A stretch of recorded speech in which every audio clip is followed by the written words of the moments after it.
Good afternoon, everyone. We are going to get started on the second meeting of the Infrastructure and Corporate Services Committee. We'll start first with the land acknowledgement. The City of London is situated on the traditional lands of the Anishinaabeg, Haudenosaunee, Lenape, and Attawandaron. We honor and respect the history, languages, and culture of the diverse Indigenous people who call this territory home. The City of London is currently home to many First Nation, Métis, and Inuit today. As representatives of the people of the City of London, we are grateful to have the opportunity to work and live in this territory. I want to just recognize that we're joined today by members of the committee, myself as the chair, Councillor McAllister, we have Councillor Stevenson, Councillor Van Meerbergen, and Councillor Pribble joining us online, and Mayor Morgan as well as a member of the committee. So just secondly, just want to remind anybody that if you need alternate formats of communication support for meetings, you can get that upon request. To make a request specific to this meeting, please contact icsc@london.ca or 519-661-2489, extension 2425. First, I will look at committee to see if there's any disclosures of pecuniary interest. Okay, seeing none, we'll move on to items for consent. There are 10 items on our agenda for consent today. I've had requests to pull 2.3 and 2.8. Any other requests for items to be pulled? Okay, seeing none, I will look to move for a mover and seconder for the consent items that remain, which is 2.1, 2.2, 2.4 through 2.7, and 2.9 and 2.10. Looking for a mover and a seconder. Councillor Stevenson, Councillor Van Meerbergen, thank you, and we will open up for a vote. I'm jumping around, sorry. Any discussion on the items? I know, Councillor Pribble, you had some comments for 2.6. If you'd like to get us started, go ahead. Thank you, Chair. And through the Chair to the staff. In last year's report under this section, there was a confirmation that we received on November 1st, 24, a letter from the province, and it stated confirmation that the property tax classes for aggregate sites, there will be no changes. And also it identified the tax policy priorities from the province.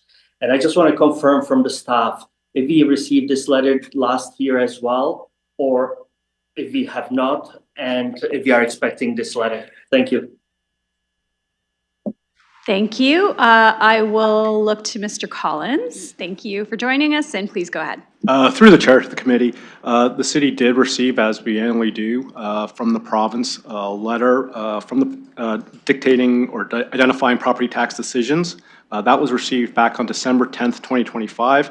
The biggest takeaway from that letter in 2025 was that the government does not expect a reassessment for the 2026 taxation year. That was outlined on page 58 of the committee report. Thank you. Councillor Pribble?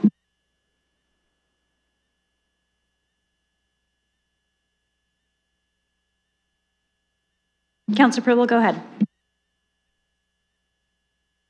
Oh, sorry, it froze for me. But anyways, no more questions. Thank you for the response.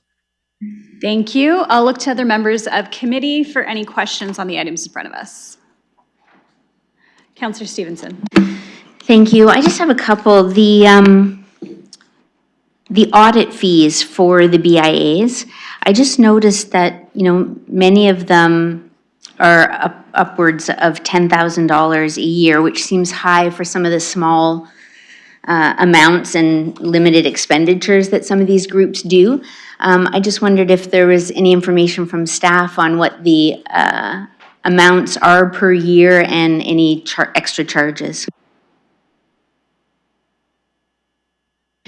Thank you. I will go to Mr. Collins on that item. I wanted to first say thank you to the BIAs that are joining us today. We have a number of them here, actually all of them represented in some way as we discuss their budget items. So I'll go to Mr. Collins to answer that question. Go ahead.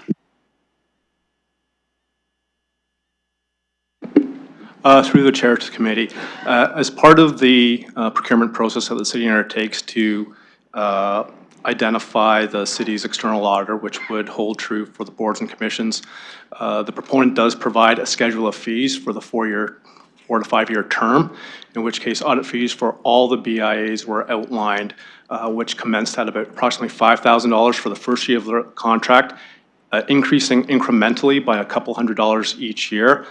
That is predicated on a clean audit where both the city as well as the boards and commissions, anyone that the auditor is auditing is ready, no additional work or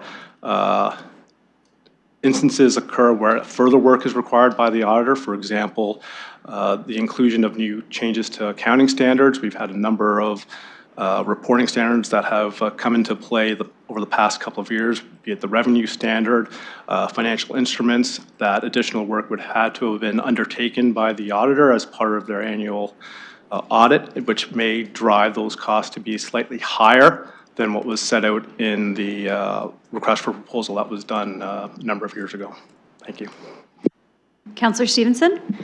Thank you, I appreciate that. And yet the amounts that we see in here are 10,000, which is like almost twice what the original amount was at the 5,000. I noticed Argyle even budgeted for 2025 $10,000.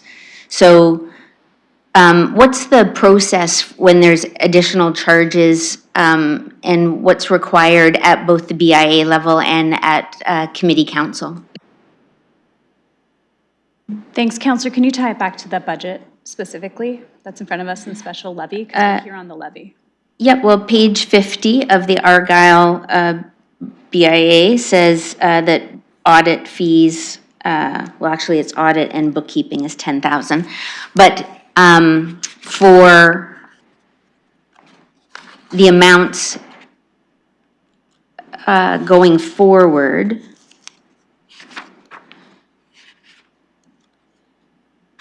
I hear what you're saying. And yet it does tie into the budget in that if we've got overages in the previous years, as we do in the Old East Village and Hamilton Road, I believe. Maybe it's only Old East Village. But I do think that it's relevant here as to what we're budgeting if we know that they could be substantially higher. Okay, thank you. I'll go to Mr. Collins for any further comment. I know this is an issue that has been raised by BIAs and could be dealt with as a separate matter, but any that ties back to the tax levy. Through the chair to the committee. So aside from the flat rate that is identified within the contract with the auditor, there is also an hourly rate associated with additional work that that may have to be undertaken by the auditor to inform their opinion based on the work that comes out. So the price could, or the actual cost could vary from year to year based on the additional work that may or may not be required for the auditor to come up with their opinion. I would suspect that as a board or even the city budgets for the following year, they would take into consideration the costs associated with the prior year and plan accordingly, as well as they have the option or the opportunity to ensure that come the following audit that all of their accounting records and their coordination between the auditor is undertaken well in hand. What drives the cost of the audit is outlined in the audit planning report that the auditor sits with management at the onset of the audit to ensure that everything is aligned and things are scheduled and people are ready to undertake the audit in a timely and efficient manner. Thank you. Councillor Stevenson? Thank you. Just one last follow-up on that bit, and is that, are any increases, do they need to come through the audit committee at all, or are they reported out as to what the additional overcharges are? Mr. Collins? Through the chair to the committee, at audit committee, often you'll see what some of these additional audit costs relate to a lot of the findings that may come through or the observations that are reported out as part of the audit report to committee.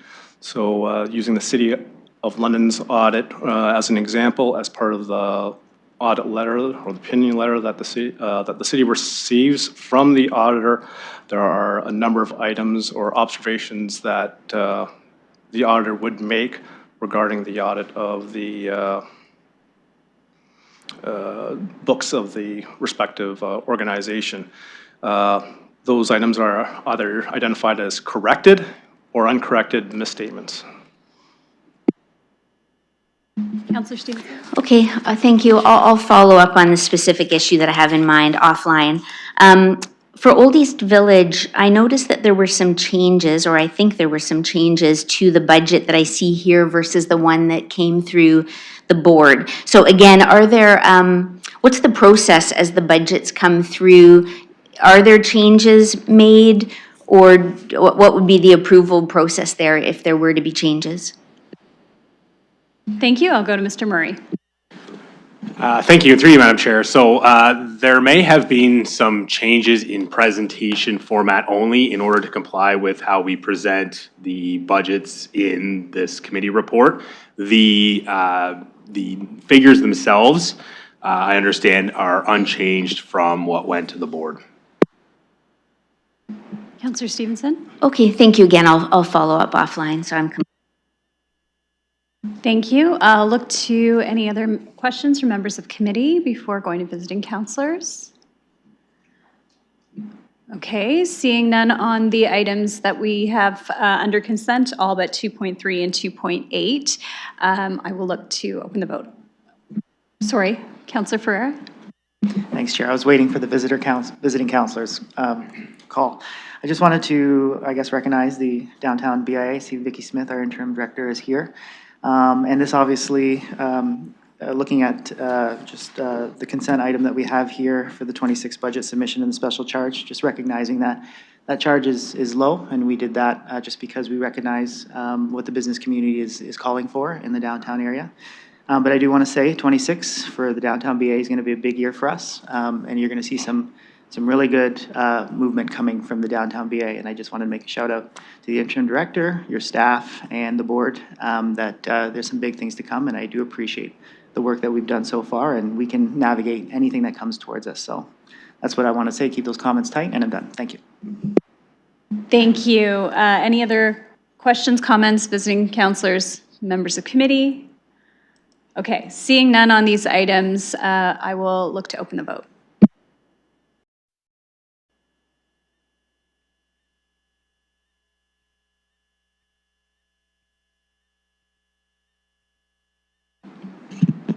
Closing the vote, motion carries 6-0.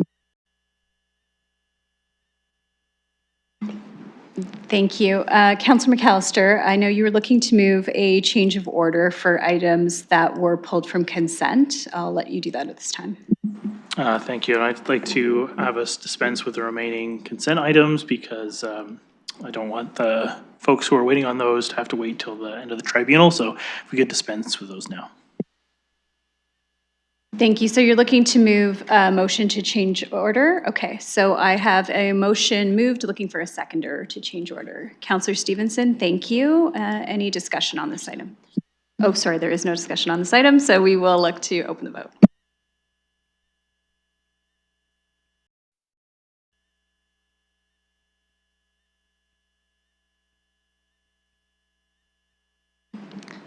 Closing the vote, motion carries 6-0. Okay, thank you. So that will take us to item 2.3, which is the Hamilton Road BIA's 2026 proposed budget municipal special levy. I will look for mover and seconder on this item so we can begin discussion. I have Councillor McAllister and I have Councillor Frank, and looking to committee for discussion on this item. Councillor Stevenson, go ahead. Thank you. I did have a question regarding the cybersecurity incident of the $111,000. I believe this is the only time or the first time this has come to committee and council.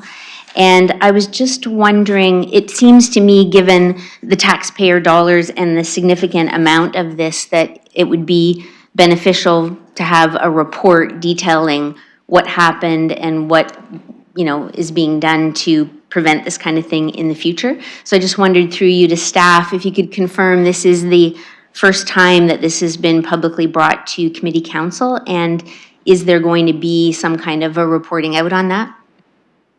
Thank you. I'll go to Mr. Murray. Thank you, through you, Madam Chair. So, yes, this was a matter that did make the news a number of months ago, but has not been reported through a committee or council report up to this point. I will note that it is a matter that specifically impacts the Hamilton Road BIA themselves. And so any measures that are being taken by that organization probably would be best responded to specifically by that organization as it relates to this specific incident. Councillor Stevenson? Thank you, and I'm happy to do that, but I'm also wondering from a bigger perspective, we flow a lot of money through to our boards and commissions. And if there's vulnerabilities there, they potentially end up, it's the taxpayers who are the ones that end up losing there. And for me, I was just really surprised to see this happen, given I'm assuming most of our BIAs require 2 signatures, and, you know, I'm assuming there's best practices in place around double security and that kind of thing. So in terms of council's governance piece in this, I'm wondering when something like this happens, what are we doing as a city to protect the assets across the city in terms of announcements going out and to the other BIAs, but to the other boards and commissions as well, in terms of an update and potentially what we are maybe changing or doing in terms of our policy or oversight in terms of governance or accountability. Our commissions and boards change over every few years, and so maybe there needs to be some checklist to make sure certain things are in place as banks change or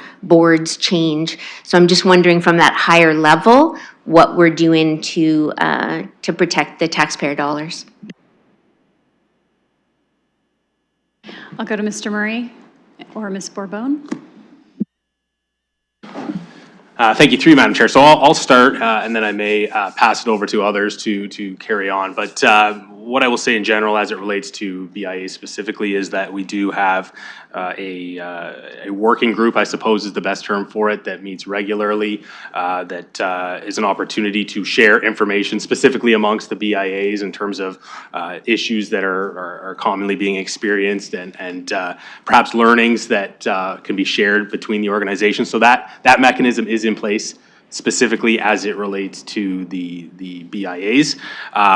As it relates more broadly to cybersecurity in general, perhaps I'll turn it over maybe to Mr. Parody if he wants to speak in general terms about cybersecurity, noting, of course, that we can't get into specific details of measures that are in place due to security considerations. At least that would have to be a closed session discussion, Mr. Parody.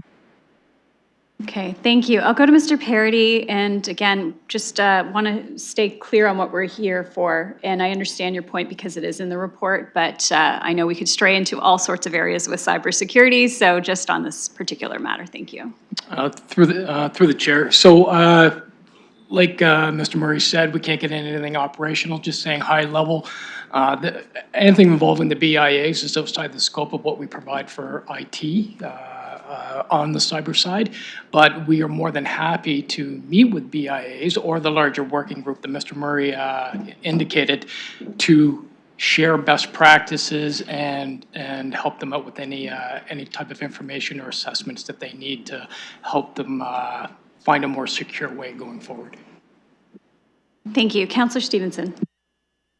Thank you, and I guess I'm still trying to keep it at a higher level and just using this as an example, but had the news not covered that, this would be the first time that councillors or the public potentially are aware of something, and in this case, it's $111,000. If it was downtown London, it could have been $1 million. So I think there's questions arising just for peace of mind for taxpayers to know that best practices are in place, or to the best of our knowledge. Again, maybe there needs to be some kind of a checklist or something, or an accountability piece that council would be advised of an issue so that we have an opportunity to put in whatever policies might go into play. I personally am confused how this happened. I feel like with double signatures and other things, I have questions around this from representing taxpayers, that it's 111,000 of taxpayer money that disappeared. And I think details are warranted, given that it's public money. So I'm going to leave it here for now, but I may bring forward an amendment for council or through committee, maybe even through audit committee, I'm not sure.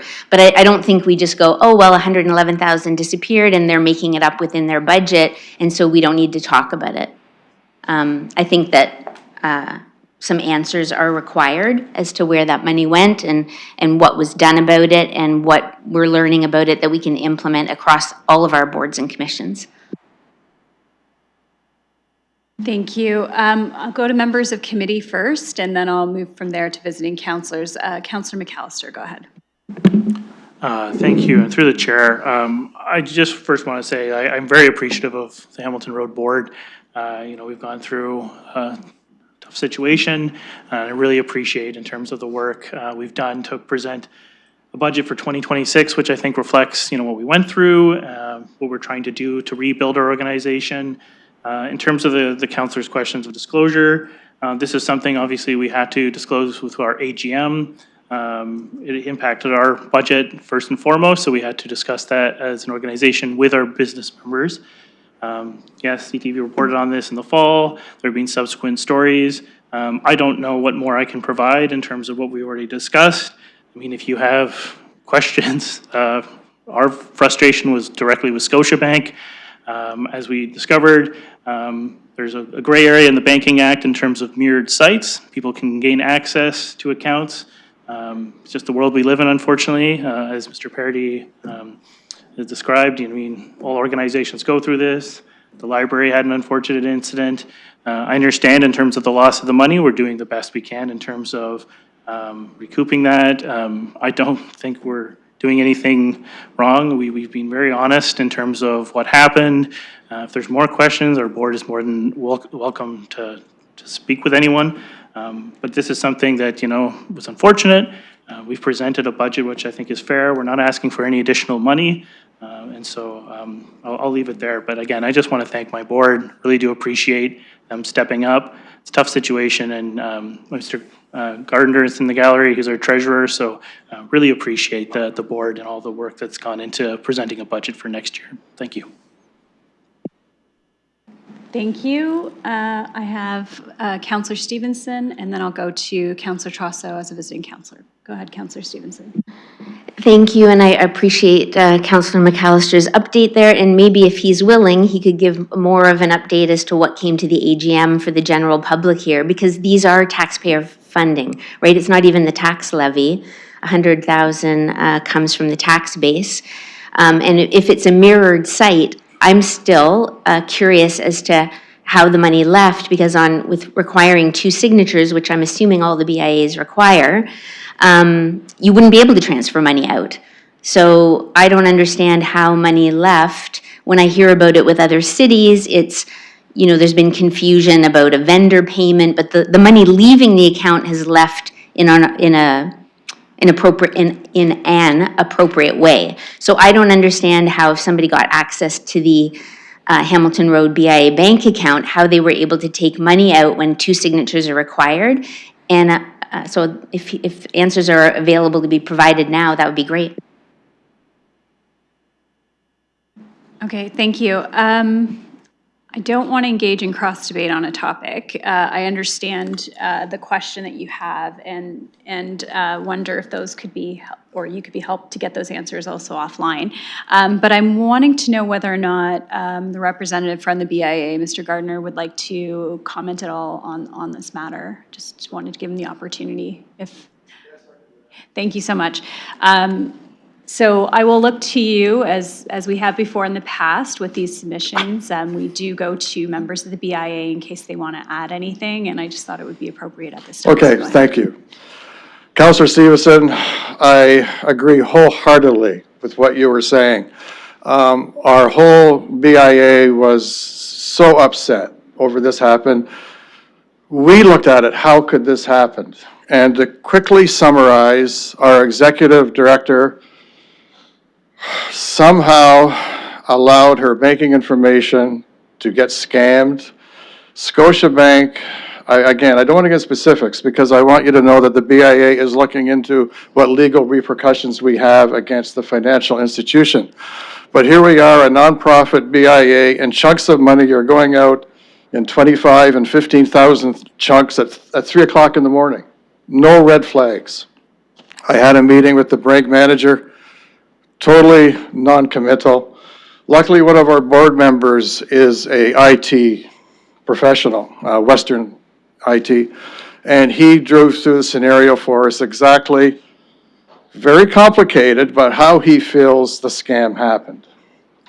And I want everyone here to know that we were devastated. Some of the measures we took to counteract this is we immediately closed our accounts with Scotia. We switched to another financial institution. We're getting legal advice on what we can do to Scotia. The executive director is no longer with us. She's been terminated.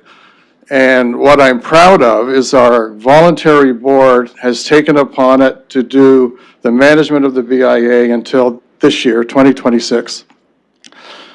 Our predominant aim is the safety, the security, and the cleanup of our area. And we have canceled all the extraneous stuff. We've canceled the flower baskets, Christmas, everything. Just kept the safety and security. We've taken to answering the phone, doing the mail. We've had a great landlord through Rick Pinero, another board member knew the landlord. He suspended our rent payments. We've just cut everything to the bone to get through this. We are instituting through Western IT and our new financial institution, TD, upgraded security that this hopefully can never happen again. So I just want you to know, if we know this is taxpayer money, we are really ticked off this happened. The employee is no longer with us. We are all now signing everything, and I should mention too that we really appreciate the support the city and Councillor Hadley has given us, McAllister. We are in a bit of depressed area of the city. My own business, we've been in London over 100 years now, and we moved to Hamilton Road in 1999. And I've noticed the change, and I have to say, without the city support, I don't think a business could do it. I'm happy with the way it is. I'm happy with the way it's running. And I'm not going to keep going on and on and on, but we're really ticked off it happened, and God willing, it won't happen again, and thank you. Thank you, Mr. Gardner. So Councillor Stevenson, you have 30 seconds left. I'll go to you, and then I have Councillor Purble before Councillor Trasa. Okay, I just want to say thank you, and I do appreciate the willingness and what you guys have stepped into to not be asking for more money. It's very impressive, and I wish you guys all the best. I do want, through you to staff, just want to ask, are all of the BIAs required to have 2 signatures, and did Hamilton Road have 2 signatures prior to this?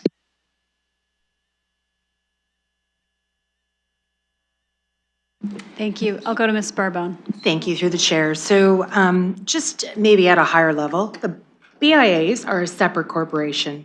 They have their own systems, they have their own board for which are the governance of the organization. They have a bylaw that is accountable and set by the council when it is created, and that sets out through the Municipal Act all of the things that a board is responsible for. Their accountability and the day-to-day operations are approved and run by the board, just as all of our boards and commissions are. The funding that is set out through this budget setting process that is in accordance with the BIA regulations is what sets out their budget, and then they deliver. So because it is a separate corporation, they are responsible for their own audited financial statements that is ultimately prepared and provided to the city. That is part of our consolidated financial statements.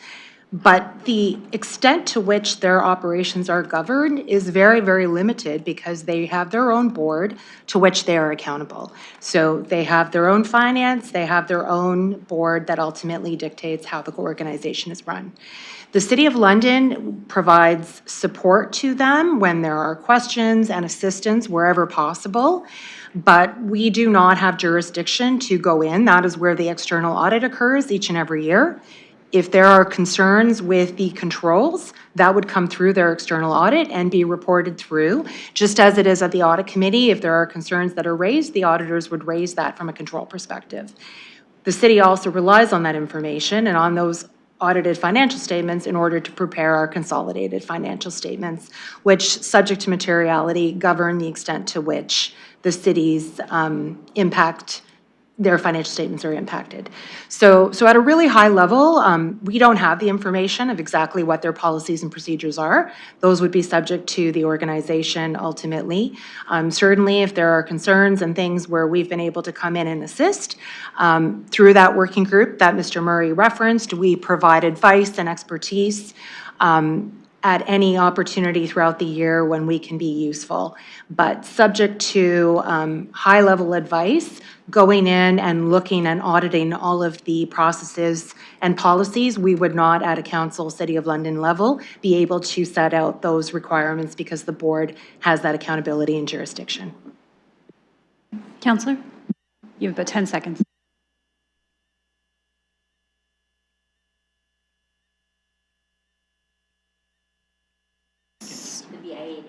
Sorry, okay, so first you directed that question to staff, so you're asking the BIA the same question? Well, Okay, just around 2 signatures, was that in place prior to?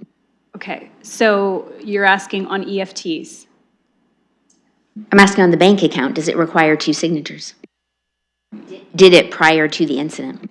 Thank you. I will go to Councillor McAllister because he's offered to provide a response just with respect to that. But Councillor will note that Mr. Gardner explained the circumstances, and being aware of the circumstances, we're not talking about cutting checks at the bank, we're talking about electronic transfers. So electronic transfers wouldn't require signatures. To authorize a transaction. Okay, so I will go to Councillor McAllister. Thank you, and through the chair. Yes, to what you just said, Councillor Rahman, these were all done through EFTs. The accounts did have dual signatures. We actually have 3 now as a requirement under our current policy that we've changed. But I need people to understand that once it was breached, they did nothing in terms of stopping these transactions. We literally got a report from Scotiabank that details these amounts were going out. There was nothing in place. Scotia even admits in their own report that they did not stop these things. We were only notified the day after. And in our discussions with Scotiabank, Mr. Gardner mentioned our board member who's an IT specialist was absolutely shocked in terms of Scotiabank and just their lack of any sort of notification whatsoever. They tried higher amounts, which were stopped, and then smaller amounts Scotiabank allowed. So, I mean, these are reports the board have. These are reports that we discussed at our AGM. If more discussions want to be had with that, but really this comes down to Scotiabank. Again, as Mr. Gardner said, we had meetings with the branch itself. And so a lot of those issues came from once that initial breach happened, the board was not able to do anything at that point. It was outside of our control. Okay, thank you. So I've got a couple other members of committee and visiting councillors on this item. I have Councillor Pribble next, followed by Councillor Trosso, and I see Councillor Ferreira. Go ahead, Councillor Pribble. Thank you, Mr. Chair. Ms. Barbone actually answered most of my questions. Having said that, I do want to reiterate that even though it is independent corporations, but there is municipal money, taxpayers involved, I do think that we should be there for BIAs if they reached out. She mentioned the working groups, and I'm just encouraging the BIAs, if it comes to the internal controls, to reach out to these working groups or to the city and ask for a potential advice or second opinion on the internal controls. Can you through the chair to the staff what I just said, because my internet is not stable. Can Ms. Barbone confirm what I just said, that BIAs would be able to reach out to the city or through the working groups and discuss their internal controls, even though it's a separate corporation? Thank you. Thank you. Ms. Barbone, are you able to respond? Thank you.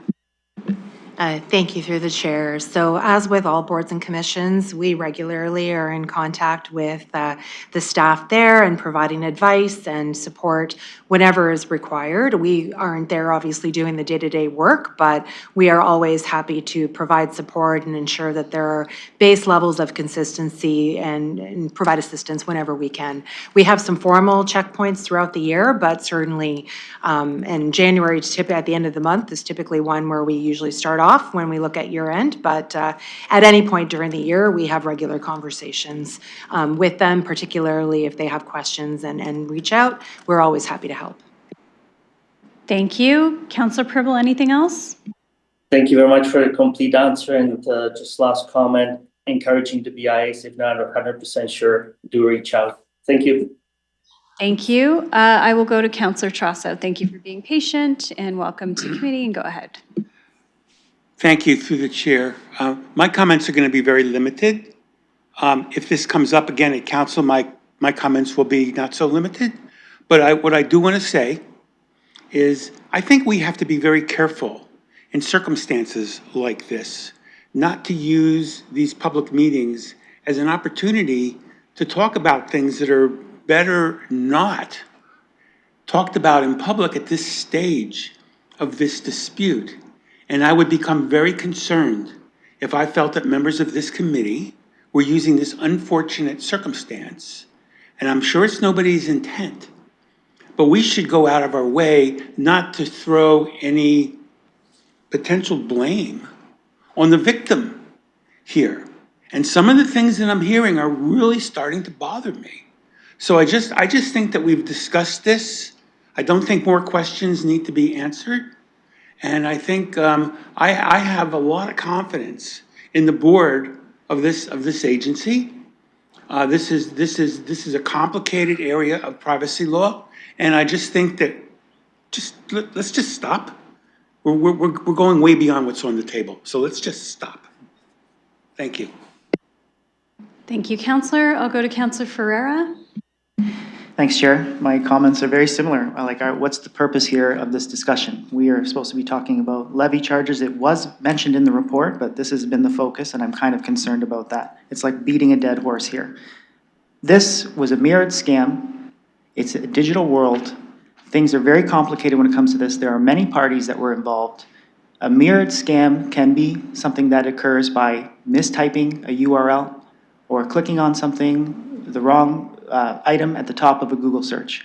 There's way more deep down to what would lead to something like this than a couple of signatures. So I think making a show of this, especially when we're talking about someone who's an agency that's already gone through this, has already made mitigative actions to correct this, something that we can all learn from. We shouldn't be bringing these issues to a point where I hear the downtown has been a potential agency that has been brought up that could be also someone who could be involved. I'm not appreciative of that at all.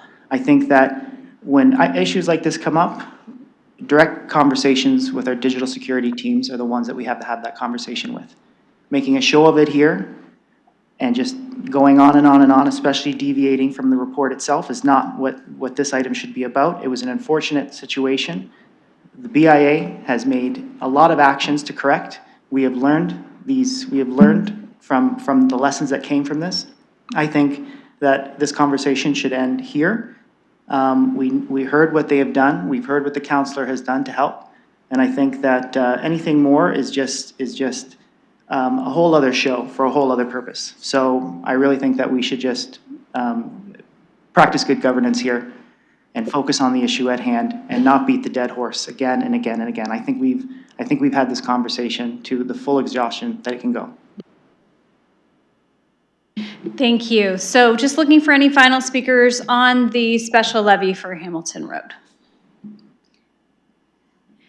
Seeing none, I will look to open the vote on that item.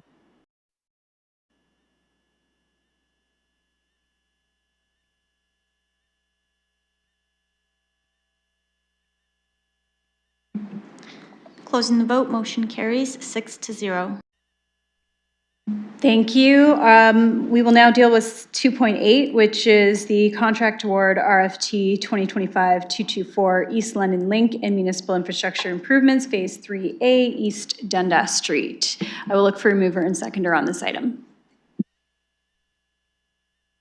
Councillor Frank, Councillor McAllister, thank you, and I will look for any discussion. Councillor Stevenson. Thank you. On this one, I'll be voting no, as I have throughout this term of council, on anything related to the BRT. I did send an email to staff, and I appreciate the information that I got back regarding the contractors and some of the issues that we've had on the East London Link from a resident perspective, at least, that it seems to take a long time, there's been delays, there's been that kind of thing. And I just wondered, as a follow-up to the email, if there are delays that are, like, outside of this, sort of as a general question, if there are delays that are not unforeseen or not, that are attributed to the contractor, do we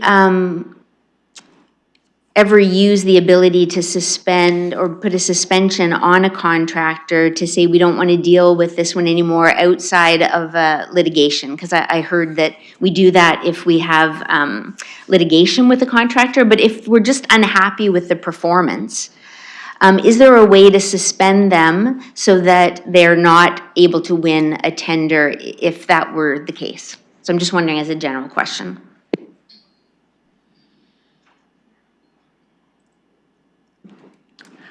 Yes, and through the chair, under our procurement policy. Before I do, I did notice a few of our BIA had to leave, BIAs had to leave, so I just wanted to say thank you for the BIAs that attended today. Thank you for your work. Thank you for going through this annual submission, and we look forward to continuing working with you all as we go, but I'll go to Ms. Dan. Thank you. Thank you. Through the chair, so under our procurement policy, contract performance is monitored and administered through our standard contract. So whether it's being administered through the major projects team or our construction administration team, we monitor performance throughout. We do performance evaluations at the end. Some of those are just an internal exercise for our own tracking. Some of those are shared with our contractors if we're having larger performance issues that we want to have a conversation about. We haven't really gotten to the point where we've had performance issues that met the escalation or disqualification thresholds under our current procurement policy. So at this point, typically, unless there is something that were to disqualify them or it's a non-compliant bid, we usually go with we have to go with the low compliant bid that's submitted. Thank you. I'll go to Councillor Stevenson. Thanks. Are the thresholds for that issue, are they publicly available? Ms. Dan? I believe that those are included within the procurement policy in terms of speaking to exactly what those thresholds are. I might pass that back to finance. I know there is also work about trying to look at vendor performance management as something going forward. Ms. Barbone? Thank you through the chair. So the new procurement policy does speak to evaluation and tracking. It's still fairly general. A threshold to purely disqualify someone is litigation. Everything else would be a little more subjective and obviously has many parts to it, subject to getting to a level that would be sufficient enough to be able to support a disqualification, has to be fairly egregious and very, very clear. So there isn't a other than the litigation that purely disqualifies someone, the levels that are outlined in the procurement policy speak to more generalities and starting to do that and starting to document that and maintain it over time. But I would not suggest that what's in the procurement policy would be objective enough to be able to point to a disqualification to anything other than a litigation. Thank you. Go ahead. Okay, thank you for that. That does make sense that the line would be that high. So I guess just from a advocating on behalf of the residents, are there things in our contracts that ensure projects are done on time or that they are prioritized or that there's some kind of compensation that maybe the city gets if there are delays? Yes, through the Stand chair. by. So with all change orders or any schedule impacts that happen, we review them on a case-by-case basis. Within any given project, there's usually multiple things that we're dealing with. So it's not really just one smoking gun that might drive a project over its schedule time. But what we do is we have to work within the terms of the contract. And so if there is language in there around how we address delays, we would follow those terms. Also, if there's any terms around penalties for liquidated damages, if they go over their allotted construction schedule, then those are things that we would look at. If the cause of the delay or the change is attributed to the performance of the contractor or is within their control, then those costs are borne by them and there's not an extension to the contract. We do encounter things like unforeseen issues underground, coordination with utilities and whatnot. In those cases, we look to see if this is outside of the control of the contractor. We account for that, work within the terms of the contract to see whether contract extensions are appropriate. Counselor? Thank you, I appreciate the information. Thank you. I have Mayor Morgan next. Yes, so I will be supporting this item before us. I would say if you look at the details of it, as with a number of our projects across the city, this also includes improvements of intersections, dealing with aging water mains, stormwater and sanitary sewers, private drain connections. You know, the rapid transit projects are not just the rapid transit piece on top, but they are important components of infrastructure upgrades across the city.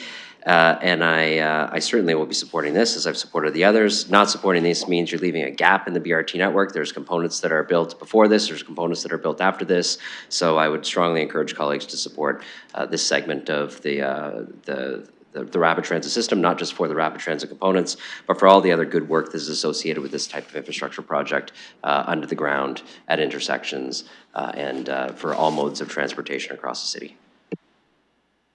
Thank you. Looking for other members of committee or visiting counselors on this item. Okay, seeing none, I'll look to open the vote.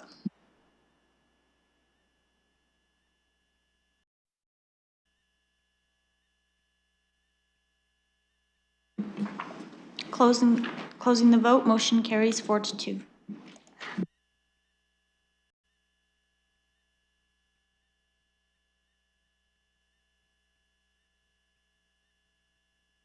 Okay, thank you, everyone. That deals with all of our items that were under consent, as well as those items that we pulled. We are now moving on to item 3.1, which is our scheduled items, which is the Tribunal for the Development Charge Appeal.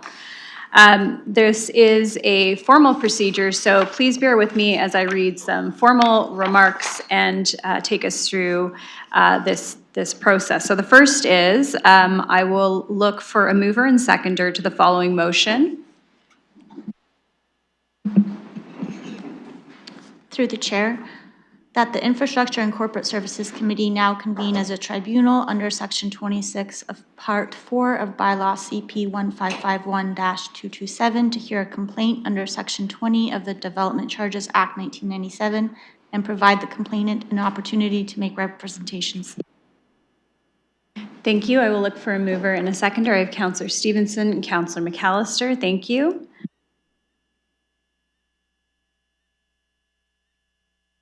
And I will look to open the vote.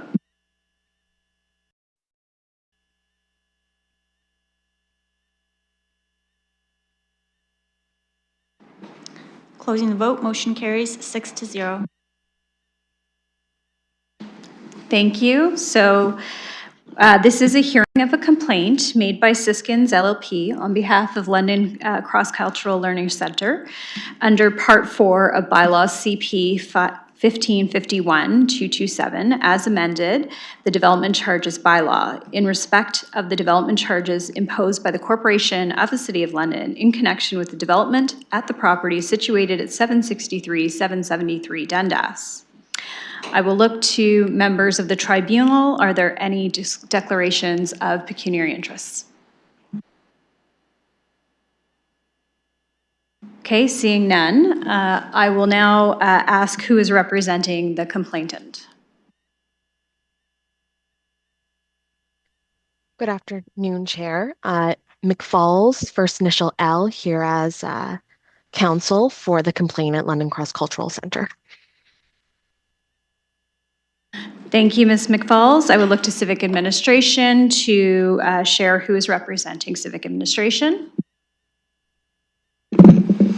Thank you, Chair. It is Kyle Wilding, the Senior Manager of the Building Department. Thank you, Mr. Wilding. With that, I'd like to advise the Infrastructure and Corporate Services Committee and the parties to the hearing that the lawyer from the Slady Solicitor's Office is here to answer any legal questions of the Infrastructure and Corporate Services Committee in camera. So I just want to go over how this hearing will be conducted.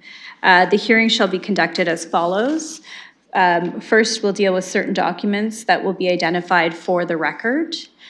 Second, we will look to have oral evidence received and any further documentation and hear any submissions on the matter in public.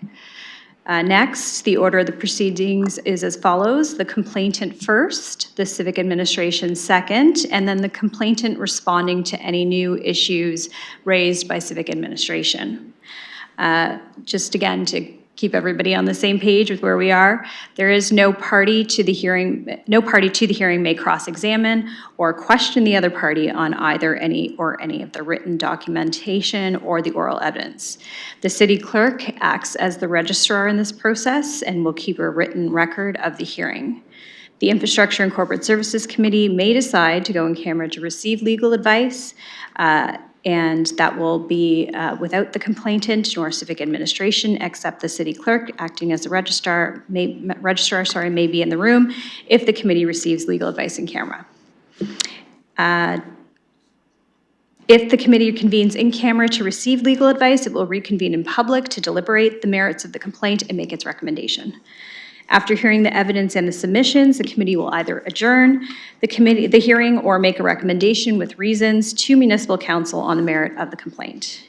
And the last, municipal council will make the final decision on the complaint under section 32 of the bylaw. That is, municipal council may do one of the following, which is dismiss the complaint, or secondly, rectify any incorrect determination or error that was subject of the complaint. So those are my explanations of the proceedings. I'll ask the clerk to identify and mark the following documents for the record. Exhibit 1, the notice of hearing, and I'll let you read them.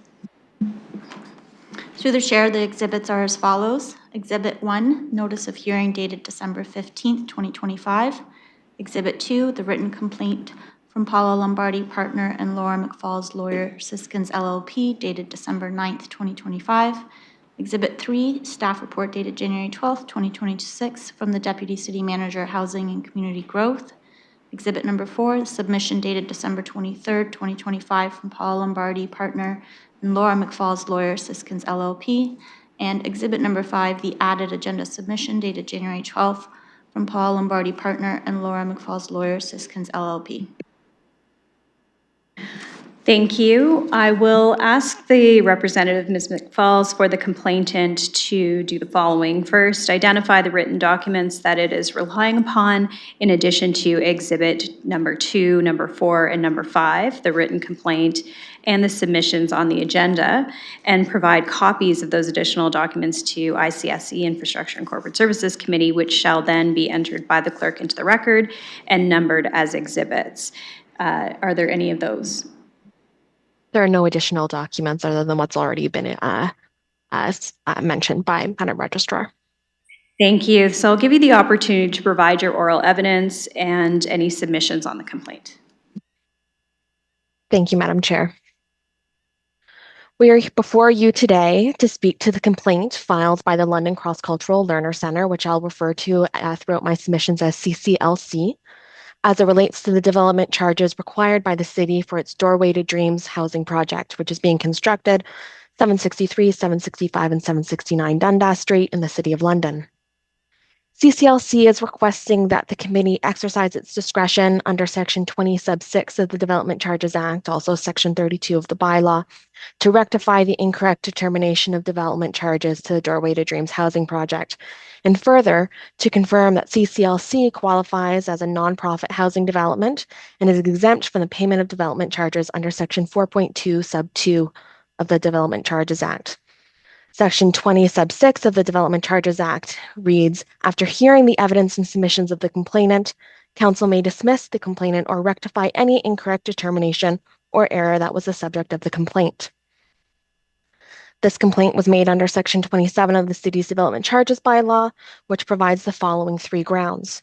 First, that the amount of development charges was incorrectly determined, whether a credit is available to be used against the development charge, or the amount of the credit or the service with respect to which the credit was given was incorrectly determined, or that there was an error in the application of this bylaw. We are proceeding under the first and third ground today. The development charges imposed by the city against CCLC for the Doorway to Dreams housing project has been incorrectly determined. Instead, CCLC qualifies for a full exemption as a nonprofit housing development having the primary purpose of housing. There are 3 simple issues raised by CCLC as it relates to the imposition of development charges on the Doorway to Dreams housing project. First, the city staff report, which begins at page 101 of the agenda, adopts an overly restrictive interpretation of what is defined as primary purpose of housing, as set in the development charges exemption. This interpretation is incorrect as it frustrates the legislative intent behind the exemption. Second, there has been a miscommunication or misunderstanding in terms of the purposes of the services provided by CCLC. The primary purpose, and in fact one of the most important purposes of CCLC, is housing. Finally, while the city has already provided the limited affordable unit exemption under Section 4.1 of the Act, this exemption is inadequate as the market units are not there for profit, but for financial sustainability of the project. I'll now provide a brief overview of the project itself. The Doorway to Dreams project is a development for newcomers to the city and also Londoners who are in need of safe and affordable housing. The project has 247 1, 2, and 3 bedroom units, which will include 102 affordable units and 54 accessible units. It will be comprised of 2 buildings, being a 6-story building and a 24-story high-rise tower with energy-efficient design. Residents will also have access to 24/7 supports, underground parking, on-site laundry and gym facilities, meeting rooms, spaces for community-based projects, commercial space, and a health and wellness center. The location is also important as it will encourage activity along the Dundas streetscape and contribute to the residential intensification of the area. The location also provides transit-supportive housing along a high-order transit route.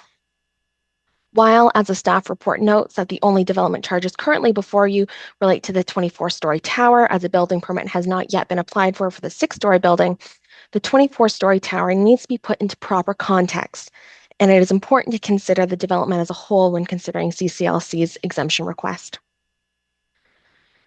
CCLC has been met with great support for the Doorway to Dreams project, having received funding through a contribution agreement in the amount of $3,468,405 in funding. That's in the contribution agreement, page 175 of the agenda. That is in Exhibit 4. As well as through the Affordable Housing Fund, which is at page 253 of the agenda, also in Exhibit 4, which is with CMHC. That is approximately $108 million. The Affordable Housing Fund provides capital to partnered organizations for new and affordable community housing as in a mix of repayable and forgivable funding. As we go through our submissions today, I would like you to put yourselves in the shoes of a newcomer to Canada or someone in our city who is in need of housing. You're likely leaving the only country you've ever known for the promise of a better future, but this future has many unknowns. You may not know anyone in London. You may not have a strong understanding of the language. You don't know yet what you'll do for work or where you'll live. Or due to unforeseeable circumstances, you've lost your housing in the city. All these unknowns, the first thing you look for is somewhere to sleep at night. Without a safe place for you to lay your head to fulfill the most basic needs of survival, everything else becomes extraneous and unnecessary. Once you find a house, you're given the opportunity to thrive and to contribute to your new country and city. It is only then that you can start looking for a job and start making your home and community. CCLC already helps newcomers to London thrive through the Resettlement Assistance Program by fulfilling that first but most basic component of survival. In that case, somewhere to live for their first 6 weeks in Canada. These are also Londoners who are in need that they assist. The success of this program is great. Each year, CCLC provides accommodations and assists in securing permanent housing for approximately 1,000 government-assisted refugees. This accounts for over 30,000 nights per year. You've read about all the other amazing CCLC services that are provided, employment assistance and language classes, just to name a few. But these other services are secondary to the primary purpose, which is the provision of housing. Simply put, Without housing, the rest of the services don't pack the same punch. Without housing, many people will not even look at getting these services. This isn't new. Housing is a key social determinant of health and well-being. Housing is a fundamental right for all persons, including those individuals who may have unique supportive housing needs and accessibility barriers. CMHC, the Canadian Mortgage and Housing Corporation, has recognized this in providing conditional approval for approximately $108 million in funding through the Affordable Housing Fund. Again, this is at page 253 of the agenda. Important to receiving this funding was CCLC's provision of 24/7 supports for all tenants of the Doorway to Dreams project. CMHC did not consider these other services provided by CCLC as separate and distinct from the housing project, but as intertwined and pivotal to its success. However, this funding is contingent on waiver of development charges, as was never contemplated that the Doorway to Dreams project would not qualify for a full exemption. This is why we're here today. The success of this program may very well depend on your decision. The payment of $100 million in repayable and forgivable funding in the Doorway to Dreams project significantly impacts and places at risk the project's continued viability. I'll now move forward to the test for the primary purpose as set out in the development charges exemption. The staff report incorrectly interprets what constitutes a nonprofit housing development. If CCLC's project is not a nonprofit housing development, we are not sure what would qualify. The city staff report applies an unduly narrow interpretation of Section 4.2 of the Development Charges Act, implying that a nonprofit housing development to qualify for the exemption, the housing must be their only purpose. That interpretation is incorrect and overly restrictive. A nonprofit housing development is defined in Section 4.2 of the Development Charges Act as follows. It means the development of a building or structure intended for use as a residential premises and developed by either a corporation to which the Not-for-Profit Corporations Act applies, that is in good standing under the Act, and whose primary object is to provide housing, a corporation without share capital to which the Canada Not-for-Profit Corporations Act applies, and that is in good standing under the Act and whose primary object is to provide housing, or a nonprofit housing cooperative that is in good standing under the Cooperative Corporations Act. If any of the above items are met, then the exemption from the payment of development charges as set out in Section 4.2 sub 2 applies. Importantly, and as the staff report points out, the term primary object is not defined in the Development Charges Act. Where a statutory term is undefined, the courts have confirmed that it must be interpreted purposefully and in a manner consistent with legislative intent. A narrow or technical interpretation is inappropriate. In this case, the city's definition of primary object would exclude established nonprofit service providers who deliver housing as a core but not their only function, simply because their mission includes related settlement and social services. Such an interpretation is incorrect, frustrates the purpose of the exemption, and undermines provincial housing objectives. One only needs to review the Hansard debates to confirm legislators' intent of this exemption.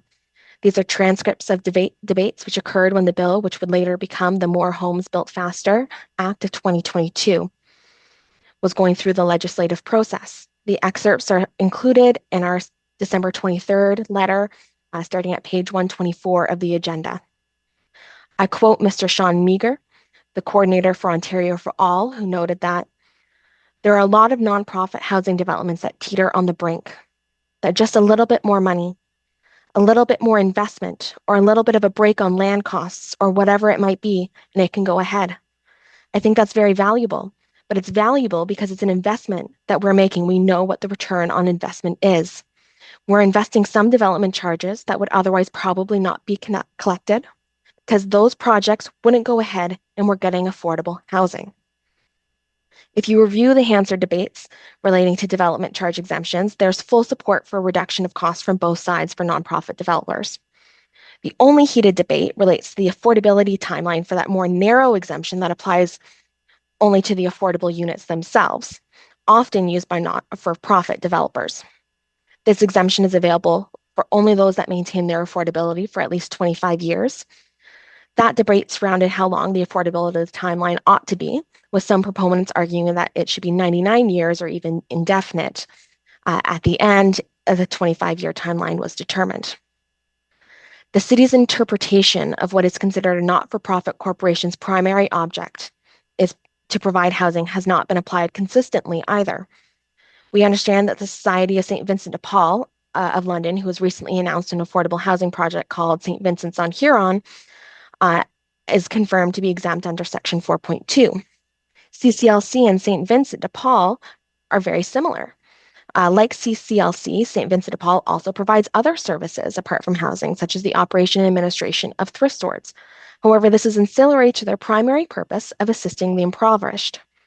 CCLC should not be treated any differently.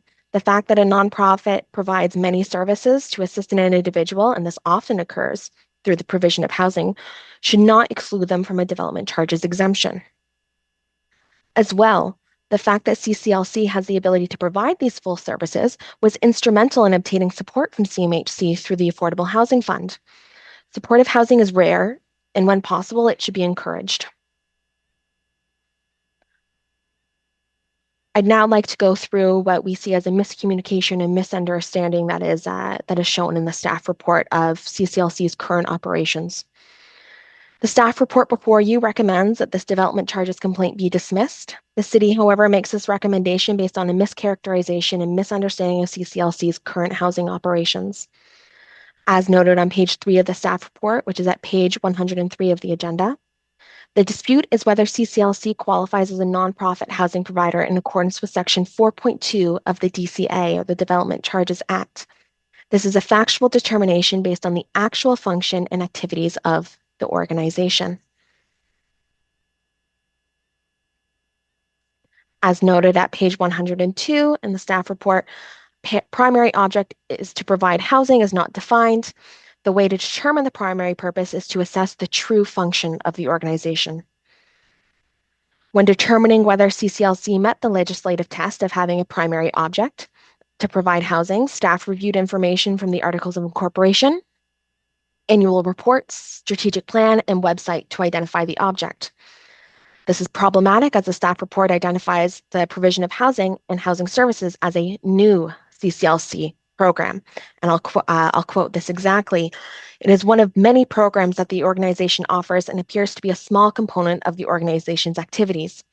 Other objects and programs include organization of seminars and workshops and other educational activities, support services to immigrants and minority groups to assist in community integration and problem solving, printing and publishing articles, books, newsletters, and other resources to develop, organize, and implement programs, seminars and workshops for immigrants, refugees, and newcomers to assist the basic needs, orientation, language learning, employment, community integration, and the development of cultural and social awareness. Respectfully, this is inaccurate. The materials identified in the staff report do not adequately describe CCLC's current operations. CCLC operates a government-assisted refugee reception center, which is intentionally not advertised to the general public. It is not a service available to the public upon request. Refugees housed there are referred by Immigration, Refugees, and Citizenship Canada, and ultimately selected by the United Nations High Commission for Refugees. The absence of local advertising is therefore not evidence of marginal activity. This long-term program of CCLC has the primary objective of providing housing. As set out in our December 23rd letter, which is Exhibit 4, at page 125 of the agenda, CCLC already provides extensive assistance in housing, which we will review in more detail shortly. We further note that CCLC's Articles of Incorporation, which were written in 1980, predate CCLC's housing operations, do not necessarily represent the current evolved function of CCLC, which is primarily housing. CCLC is an organization with a very long history, having been around since 1969. In the beginning, CCLC was nomadic, not having a permanent base of operations. It wasn't until 1987, which is 38 years ago, when Global House, which is now known as Jeremiah's House, was obtained, that a shift occurred and CCLC started to focus on resettlement on the front line. This is seen in the John Hamilton paper entitled CCLC History, which is part of the added agenda, and it is Exhibit 5 in this proceeding. All of this to say, to the contrary of what is alluded to in the staff report, housing services are not new to CCLC. They have been an integral component of the organization since 1987, 38 years. It has only grown since then. The Doorway to Dreams project is just an evolution of what already exists. In defining CCLC's housing operations as a small component of the organization's activity, the staff misunderstands the operational reality of CCLC and further reflects a misunderstanding of how certain housing services are delivered and communicated to those in need. Indeed, housing represents 90% of CCLC's capital assets. And that is at page 173 of the added agenda. You'll see a balance sheet of all of the capital assets of CCLC. CCLC's Resettlement Assistance Program, funded by Immigration, Refugees, and Citizenship Canada, provides a government-assisted refugees with 6 weeks of housing when they first land in London. As part of that program, CCLC is not only required to provide that housing for the first 6 weeks, but is also required to help assistants find more permanent housing within 21 days of landing. This program is certainly not small.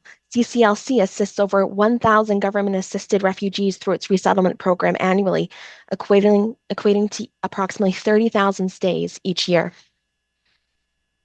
Currently, there's 3 different housing programs within CCLC. The first is Jeremiah's House, which was originally Global House, which began 38 years ago in 1987.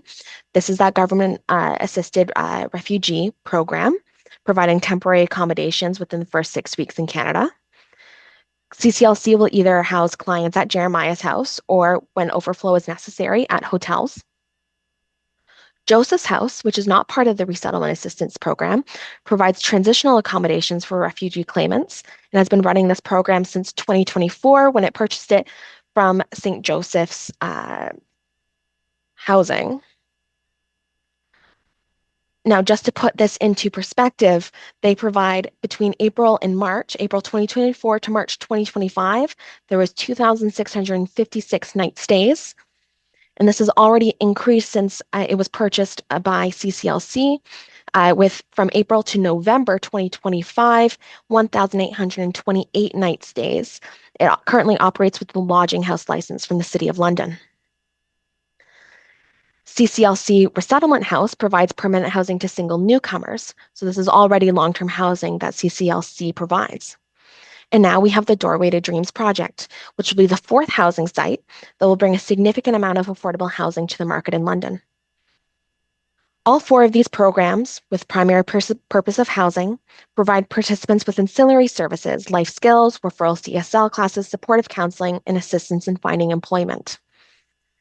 Additionally, if for whatever reason this committee does not think that the current operations we've just described qualify CCLC for the exemption, by virtue of the city approving the Doorway to Dreams development, and this was through the site plan agreement, this project has clearly brought the provision of affordable housing to the forefront. The true primary functioning of the organization could not be said to be anything other than housing, as the Doorway to Dreams project is already part of CCLC's purpose. It may be new, but it does predate the fixing of any development charges. As we mentioned earlier, and as noted in the staff report, the city has already provided CCLC with a limited exemption for the affordable housing units only under Section 4.1 Sub 8 of the Development Charges Act. This provides an exemption from development charges if the residential unit is intended to be affordable for a period of 25 years or more from the time the unit is first rented. This is available to for-profit developers as well as an incentive to provide affordable housing. It's a great incentive for for-profit developers to create mixed housing. They get a break on development costs in exchange for positively contributing to the community and fostering social inclusion. But an exemption like this does not come without risk, which is why an affordability period was created. This 25-year timeline was the subject of significant debate when passing the amendment, as there were concern that for-profit developers would create affordable housing units to lower their development costs. And so the period was included as a safeguard against terminating affordability prematurely for the sake of profit. This debate has no application in the nonprofit context, as market units are not there for profit, but for financial sustainability of the housing project. As a result, this exemption is not appropriately applied to CCLC. There should be no concern that CCLC will change the affordability status of the units. Frankly, it cannot, as it must continue as a nonprofit. And in fact, if you read the bylaws of CCLC, it's very clear that the corporation is of a charitable purpose and is currently becoming registered as a charity. The city has also applied this exemption to mixed income communities. Village Soho, which is a mixed income community proposal, we understand has been granted the full exemption from payment of development charges by the city. To conclude, CCLC respectfully requests that this committee overturn the decision made by staff under the bylaw and confirm that CCLC is entitled to a full exemption from development charges for the entirety of the Doorway to Dreams project. It is clear that housing is the most important and primary aspect of CCLC's current operations, as it should be. Without housing, people do not have the ability to thrive and have little need for other services provided by CCLC. Housing has to be the core and most important function. CCLC should not be penalized because they do many great things and do not limit service to those who also need housing. Those services are only available because of the housing.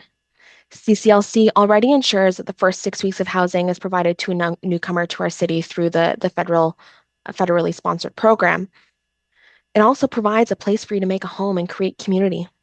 Housing is provided through CCLC's Jeremiah's House. Again, this is not new. This has been ongoing for 38 years. This underscores the importance of the Doorway to Dreams development to all of London and the opportunity the city has here. The requirement for CCLC to pay development charges is inappropriate, not consistent with the legislation, does not reflect the legislative intent, and places CCLC's overall project at risk. CCLC properly qualifies for the full exemption as it's clear that it is a not-for-profit whose primary object is to provide housing. Subject to any questions, those are my submissions. Thank you. I will look to members of the committee, those in here, to see if there are any questions of the complainant. Mayor Morgan. Yes, just one question to the complainant.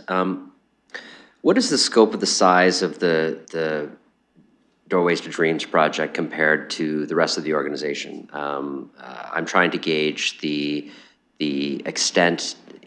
Should this actual item come into the CCLC's portfolio, like how big is it within the organization? Like, is this one of the largest projects that they have?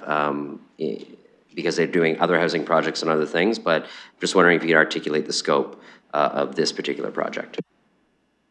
Of course. Do you mean monetarily in terms of how staff, how many staff would be dedicated to the project? Just want to make sure I provide you with the correct analogy. Yeah, I would say that staff are not the only way that you have the scope of a size of a project within the organization. There's time, there's financial components, there's the number of units. You can share whatever your perspective is on that, because I think each organization would define this a slightly different way. So I'll leave it relatively open-ended, but I'm looking to see generally the magnitude that this impacts the organization. If this comes into it, how much a part of the organization is it? It need not be financial, though, in your answer.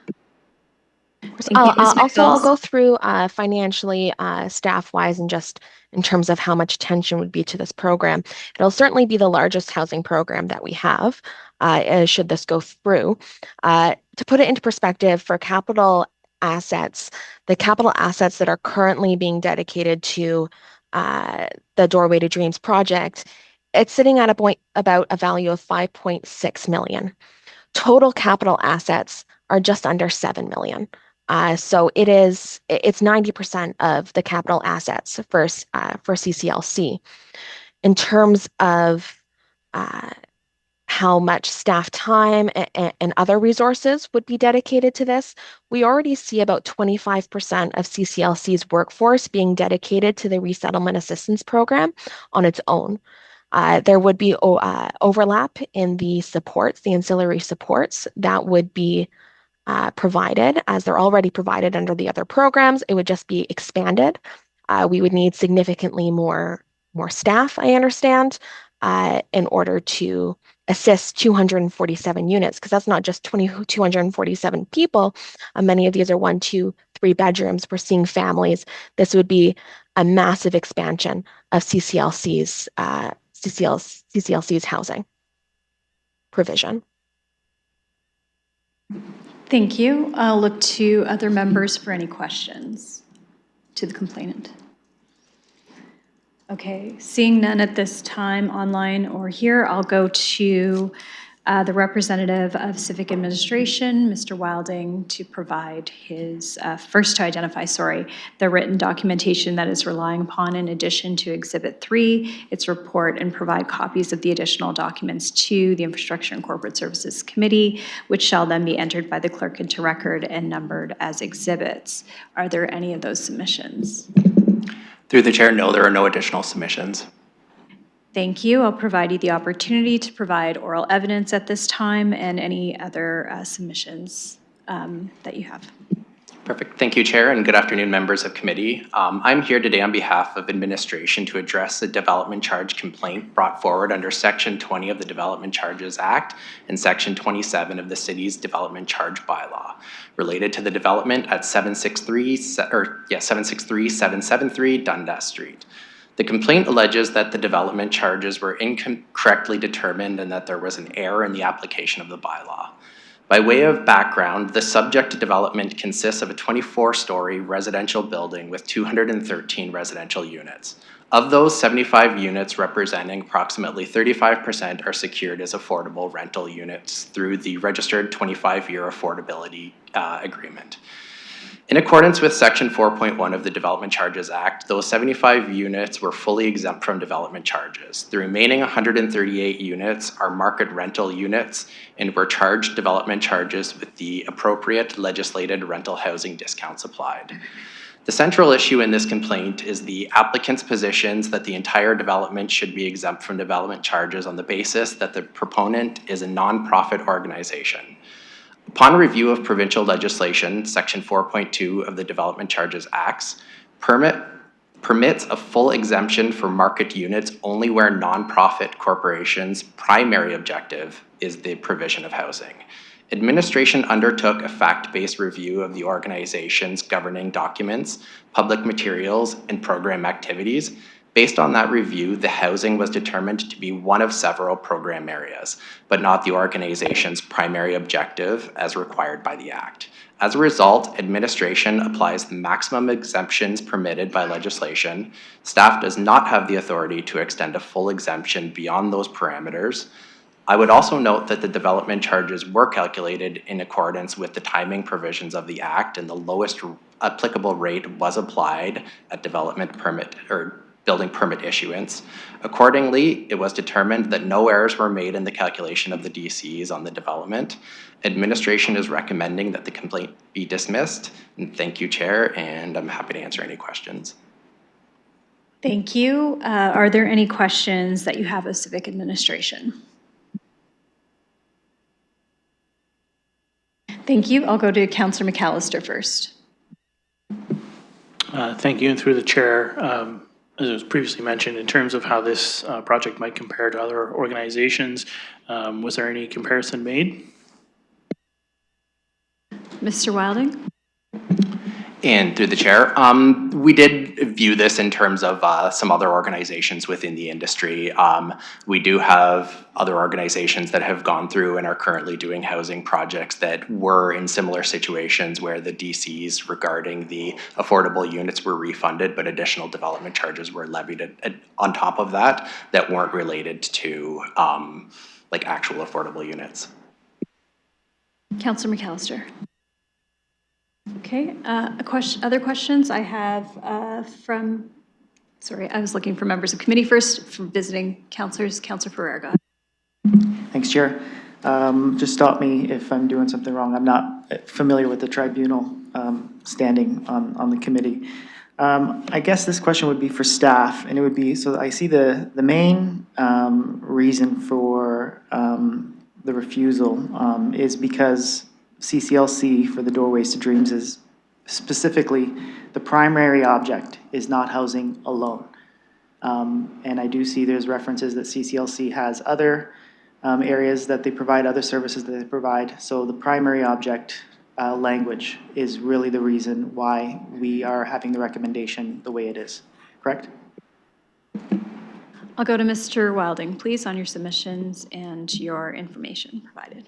And through the chair, yes, Councillor, that is correct. The primary or the main objective of the organization is why the development wasn't passed. Councillor Ferrer. Thank you. And how is that determined? I did hear the legal representation for CCLC speak to 90% of the capital assets are with respect to housing specifically. So how is that determined where the primary object is? It have to be one in itself, housing only and nothing else? Or is there like a scale of determination where if 90% or 80% is determined towards housing, that can be incorporated into the decision? Mr. Wilding. And through the chair, unfortunately, that information wouldn't necessarily be provided as to like what kind of the percentage based like the percentage breakdown of what the organization would be doing. So we would be looking for that primary objective to be the function of housing. Councillor Ferreira. Thank you. Here's a question. If CCLC were to incorporate a new entity specifically for the Doorway to Dreams, to build that project, and that entity would only be doing the housing project as it is, would we cite Section 20 and Section 27, saying that that primary object is for housing for that specific organization if they incorporate it that way? Thank you. I'll go to Mr. Mathers on this one. Through the chair, I don't want to get too far down to like guessing what might look like for other type of organizations, but as mentioned, it very much is key that the primary object is for housing. So if that new organization that was created, if the legal team that was setting that up was very mindful of being very clear that the primary object was housing, that this would be a very clear decision to make administratively. Thank you, Councillor Ferreira. Okay, my last question. Just going through the documents, does council have discretion to make a decision here and go against the staff recommendation? If we see that we do see that this is a primary object, or we do see to waive the DSC fees, do we have discretion there? Councillor, I'll just take you through the different options that are available in our decision-making today, if that's helpful to you. And so when we hear all the submissions go through this full process with the tribunal, we have the opportunity to look at this matter from the perspective of dismiss the complaint, or we can then choose to rectify any incorrect determination or error that was subject to the complaint. So do you need any further clarification on that, or is that? That's perfect. I have comments, but I don't think this is the time to do that. So I think I'm done with my questions, and then I guess when the time comes, just let me know. But I appreciate the answer. That does help me. Thank you. I'll go to Councillor Frank next. Thank you. I think my question was answered, but I'm going to ask it in a different way through the chair. So if CCLC was considered 100% an affordable housing charity, with that being their primary objective, then this project, even though it has mixed rents included, 100% of the DCs would be waived. Thank you. I'll go to Mr. Wilding. Or Mr. Mathers, sorry. Mr. Mathers. Yes, that is correct. They would be waived. Okay, thank you. Any other questions? Just looking online to members online. Looking to those in the room. Okay. Just a moment. I'm just going to consult my notes. So I will now go to the representative for the complainant to provide oral evidence, if any, and to make any submissions in reply to any new issues that were raised by the submission made by Civic Administration. Of course. Thank you, Chair. I only wanted to clarify that Section 4.2, the full development charges exemption, it only creates one obligation. It says that if it's primary, you have to, the municipality must provide a full waiver. It's not the only scenario in which they can provide a full waiver. That would be based on how the bylaw is set out. And of course, we do say that the primary purpose here is housing. I think as my civic administration did say, they're taking the position of primary. Primary is not defined. Primary does not necessarily need to mean the majority. It could mean the most important. And CCLC, implicit in the name of resettlement, means you're settling someone in another area, housing is the most important component of settling someone. So it's our position that this is clear, that housing must be the primary purpose, because when you're resettling someone, they have to have somewhere to live first and foremost. That's my only note. Thank you. Thank you.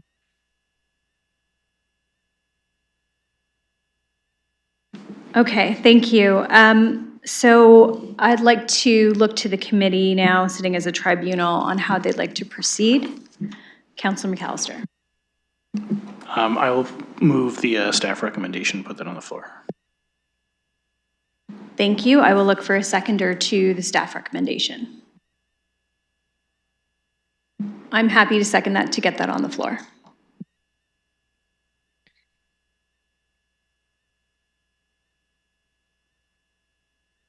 Just a moment as we prepare.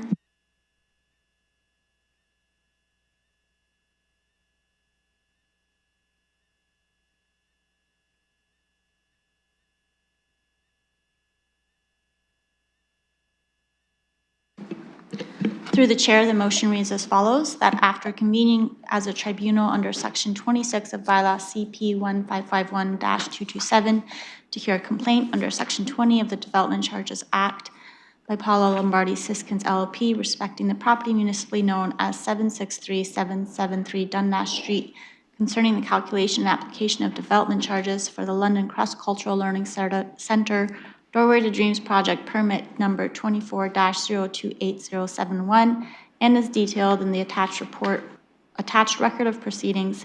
On the recommendation of the tribunal, the complaint be dismissed, that the tribunal finds the amount of the development charges applied was correctly determined and that no error occurred in the application of the development charges by law.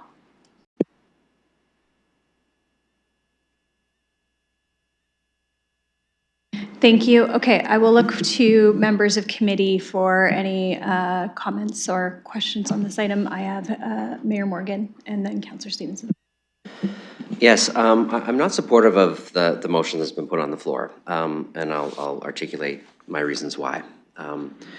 First, I do think it's very reasonable to take different pathways to several different conclusions on the primary object of the organization.